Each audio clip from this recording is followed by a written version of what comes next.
The rock pool gang is a 4-person crew.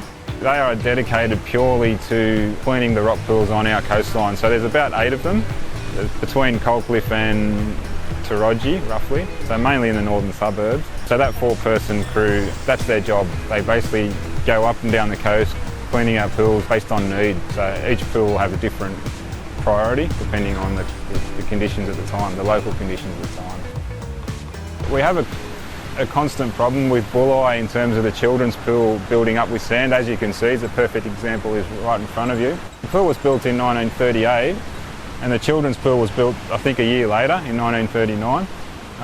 In hindsight, if we were building it today, we would probably put the children's pool on the other side, on the northern side, so that it would be less impacted by sand coming through from the southern side of Bulli. Each rock pool has its own REF, which is a reviewable environmental factors, and so that designates where the sand and the weed are placed so they can wash back into the ocean. In the case of Bulli, the sand goes just on the bottom of this headland here, so they'll spread it along here, west of the children's pool, and then when the next big tide comes through, it'll wash through. As you can see, the water's coming through this way. That's how the sand got in the children's pool. It'll wash the sand and the weed around the pool and out to sea on the northern side of Bulli Pool.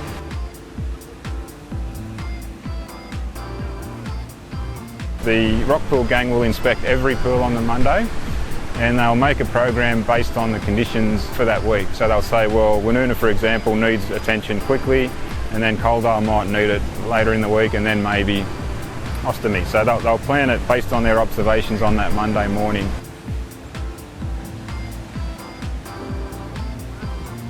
All of our rock pools up the coast are set up in a similar way, where the valve is released about 3 hours before low tide. So that's when we want to drain the water as the tide's going out. And that'll empty the pool as best as possible so that the guys can get in there, remove the sand and the weed. They normally scrape off the oysters off the walls of the pool, pretty much clean everything that they can with the opportunity they got in between tides.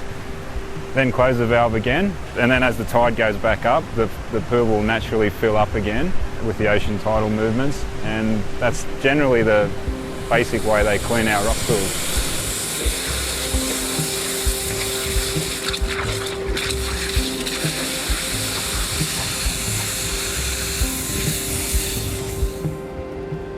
As you can see, they've got an excavator. Excavator is mainly to remove the sand build-up. The other thing they use is they've got a high-pressure gurney or a water blaster, and they use that to clean the walls of the pool of all the algae and the weed and anything that sort of sticks to the walls of the pool, as well as the floor of the pool. They use that same water blaster to do that.